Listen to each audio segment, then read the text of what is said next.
Our next session today is a fireside chat.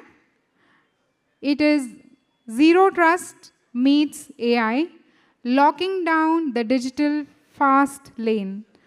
And I now welcome our speakers, Mr. Rajender Singh, to please come to the podium, Mr. Rohan Dubey, so please be seated, and Mr. Suyansh Pratap. Yeah, you can just take the seats. Can I have some mics, please? So quickly, we can have a round of introduction and then start the session. Thank you. Thank you. Sure, I'll start. Thank you. My name is Rajender, and I work as a director for IT security at Marvell Technologies. Our company is into chip manufacturing, semiconductor business. And my portfolio includes one management, AppSec, and cloud security for the entire enterprise. Thank you. Hello, everyone. My name is Rohan Dume. I'm a managing director with State Street, lead the cybersecurity practice, but my focus area has always been in the identity and access management space. Thank you. Thanks for still staying with us after the sit and stand exercise. Hello, everyone. My name is Suyash Pratap. I'm a director at Blue Yonder. It's a supply chain management company, and I lead security engineering for the India team. Thank you. Thanks for the introduction. I'll just get started and pitch this idea of zero trust meets AI. A very interesting topic. I think we all know zero trust was known for perimeter-less, borderless, achieving cybersecurity in your organization. And over the last, I would say 4 to 5 years is where companies have started building their strategies based on zero trust. And as the zero trust principle is based on trust but verify, we had been facing challenges in all different domains, whether it's perimeter, network security, IAM, identity being at the core. But when you look at it from the dimension of artificial intelligence, right, the AI side of it, we have a new ally, right, which can help us. And today in this chat, we'll be just taking you through what in our own domain we are encountering related to zero trust. And especially, AI, how does that intersection really help us in meeting the objective? Over to you, Rohan. So you have spent quite a big time in the IAM and building the strategies and layering down the defense, which boils down to the identity. So what are your thoughts on how AI is really helping on the IAM side while we talk about zero trust in particular? Sure, thanks. So traditionally, identity and access management was built on the story of who has access to what. So which is basically authentication, authorization, policy enforcement. And all this is based on static rules. And static rules are nothing but passwords, your MFA, roles, role-based access system. The problem with the traditional IAM is that once the IAM systems have given access, IAM cannot keep track of what the user does with that access. Has the user gone rogue? Or maybe the user, and when I'm saying user, I'm also saying user and machines and apps. So for ease, I'm just saying user right now. So IAM cannot keep track of if the user has gone rogue, or maybe the user has not gone rogue, but the session has been hacked or hijacked, right? So that's the problem with traditional IAM with static rules. And that is where the power of AI comes into play within IAM, where you can now get dynamic protection. And what do you mean by dynamic protection?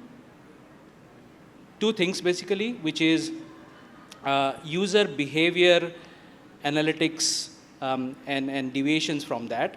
And then second is the context-aware adaptive access control. Now, I know these are all a mouthful of jargons out there, but basically what it means is you use the AI to kind of establish a baseline of the user behaviors. basically biometrics, behavioral biometrics, which is nothing but keystrokes, mouse movements. If you're using a mobile, then what are the gestures that a user is doing, right? So you use all these biometrics, behavioral biometrics, to uniquely identify and authenticate, for the lack of better words, the users. And then AI also monitors if there are any deviations of the user from the baseline. Any deviations is kind of flagged, right? And this is only about user behavior. Now you put into that mix a lot of other things like the context. Where is the user coming from? Which network is it? What is the device? Is it managed? Is it compliant to the industries, to the corporate standards? Is it BYOD? And then if everything is within the norms of the normal operating behavior, let the user access it. If not, you flag it. And then you either deny access or you log it to your security operations, right?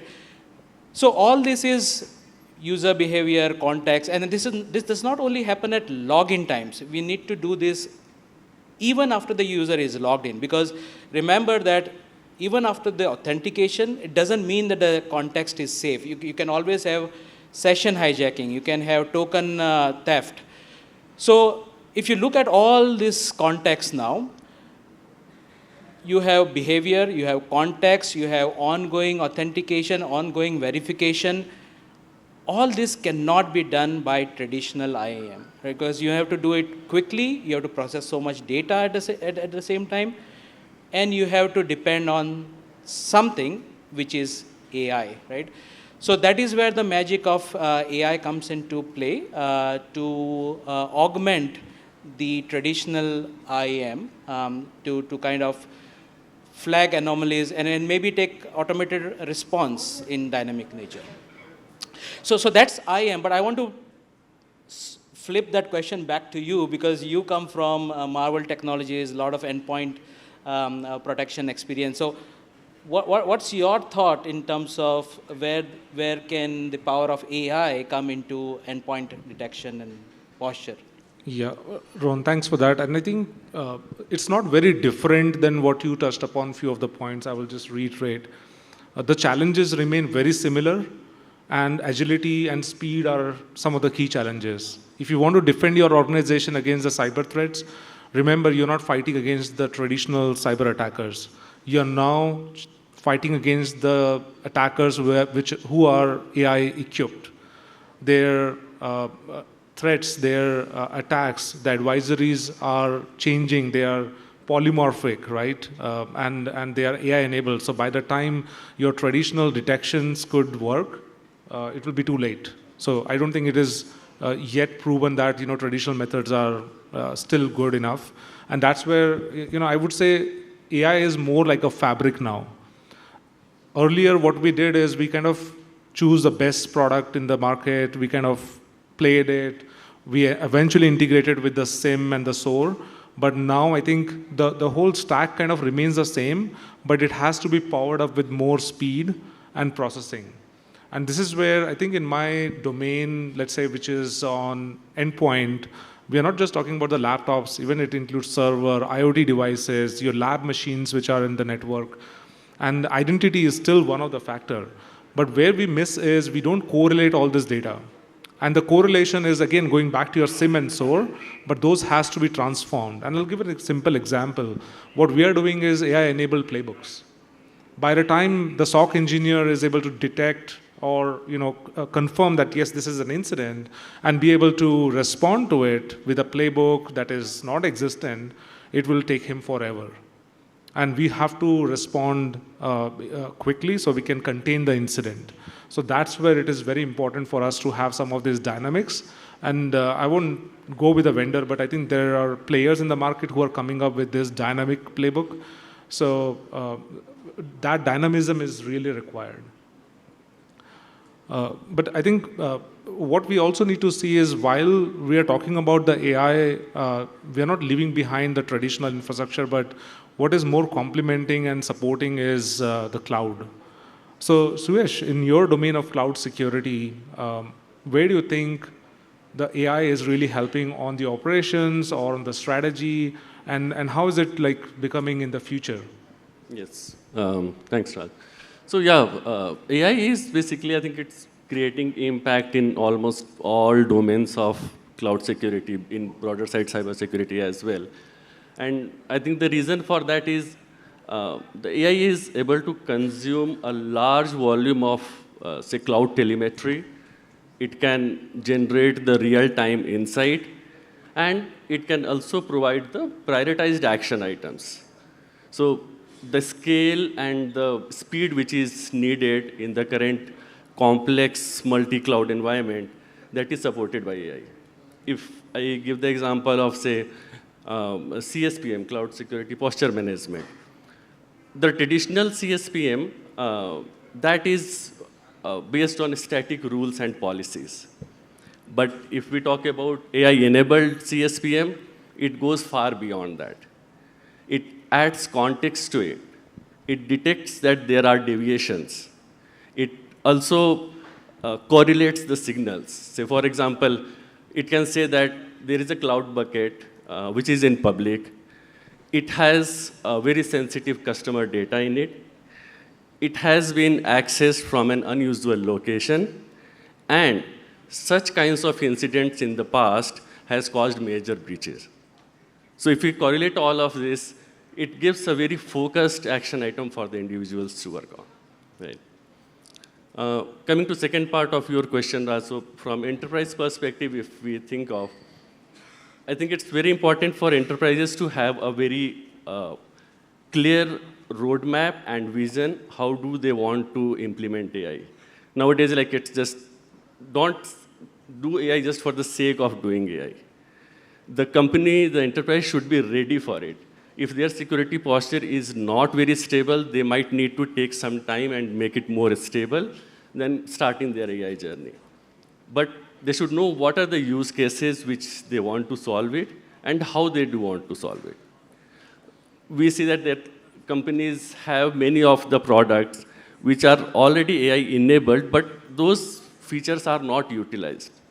So enterprises should also see the products which they have, whether they are AI enabled or not, whether they can reuse or upgrade those features to ensure that AI is there in place.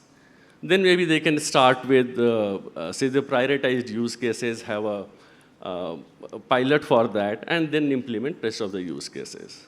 So I think when the proper strategy, it would be possible to make AI as a strategic enabler for their cloud security architecture. So that's from the cloud security perspective, Raj, but as you said, from the endpoint and all, although AI is able to detect and flag the kind of incidents in the endpoint devices, but say if by any chance any attacker is able to go into the system, would AI be able to restrict the lateral movement of the attacker? Would that be possible? Any thoughts on that? It is, and I think it depends on how you set up your environment and which technology part of AI. Because today, I think we are into the era of agentic AI. Many of the players are still stepping into agentic AI. We are still playing a role one step back, which is like helping us to better implement our queries, better query which systems are infected. So I think we are just making a leap from the traditional AI to agentic AI. But yes, there are capabilities within agentic AI.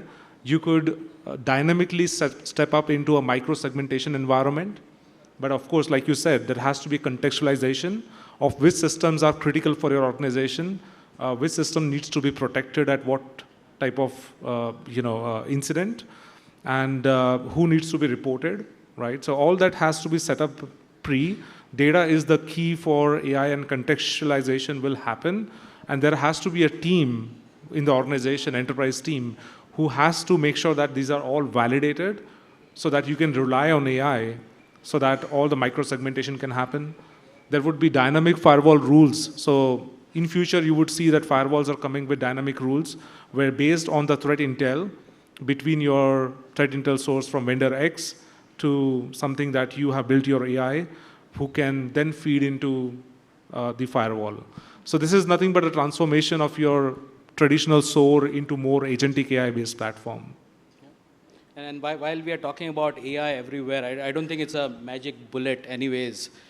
There's so much risk and challenges that we still have, especially when we deploy it in large enterprises, especially in a regulated environment.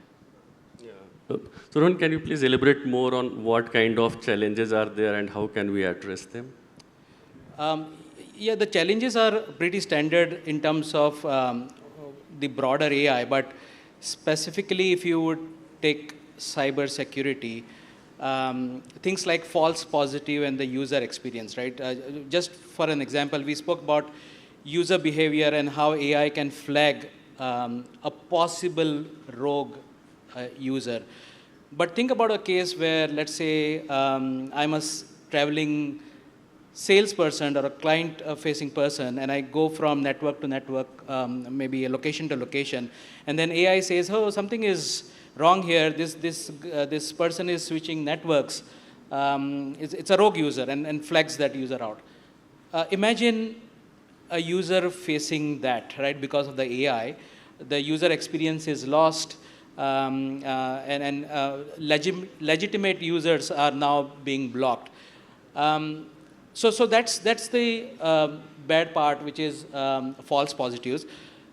But even bad is that not because of the user has been flagged as a rogue account, but also if you are not able to explain back to the user why the AI took that decision, right? Because ultimately AI is a black box. AI takes decisions without rationalizing it, right? Because it's no longer static rules that you used to write earlier, right? It's all analytics. So how do you explain that?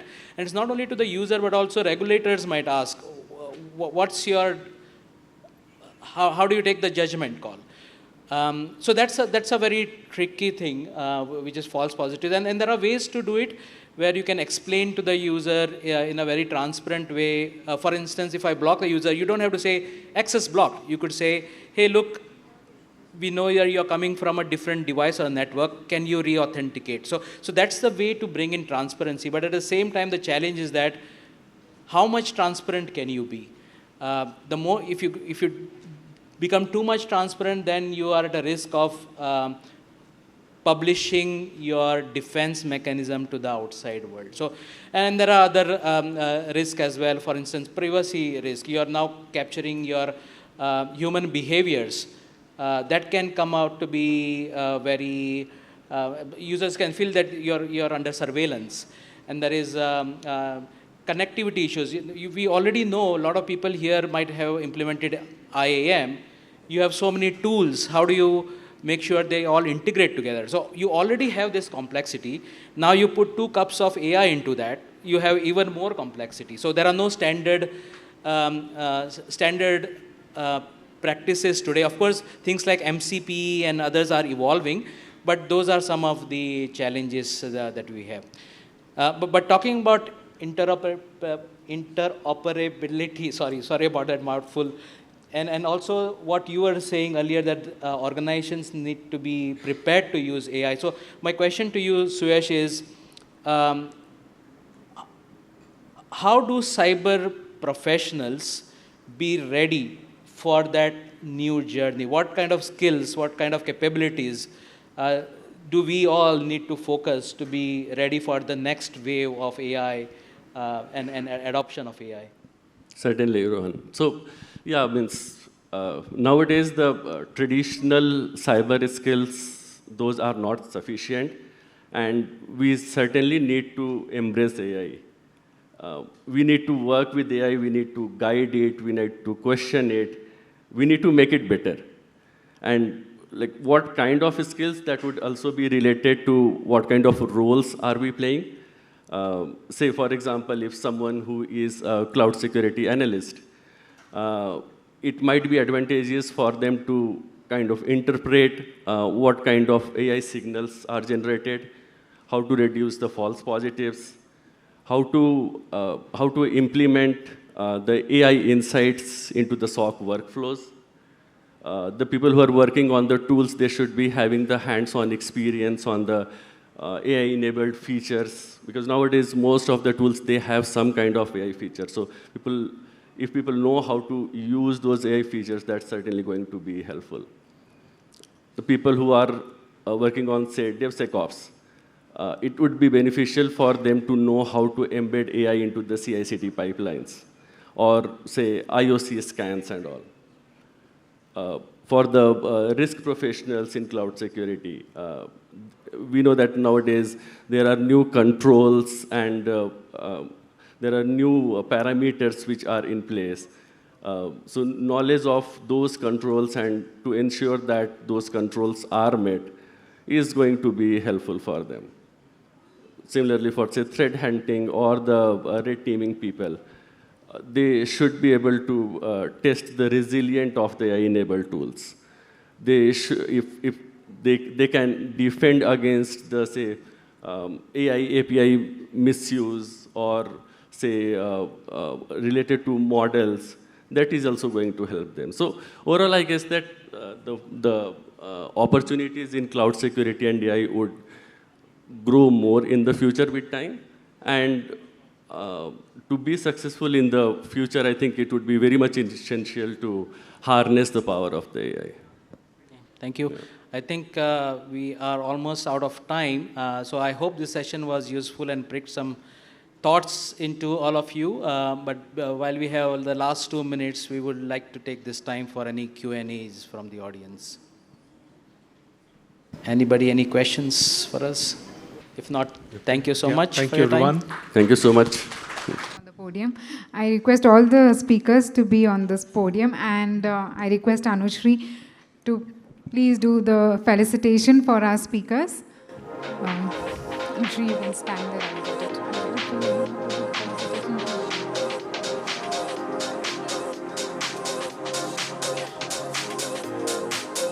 Yeah. I request Sushant to please accept the felicitation. A small token of thank you from CSA Bangalore chapter.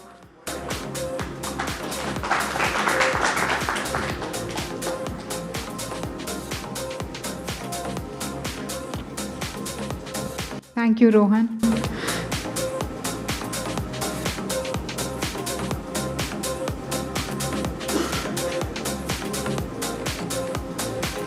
Thank you, Rajendra Singh.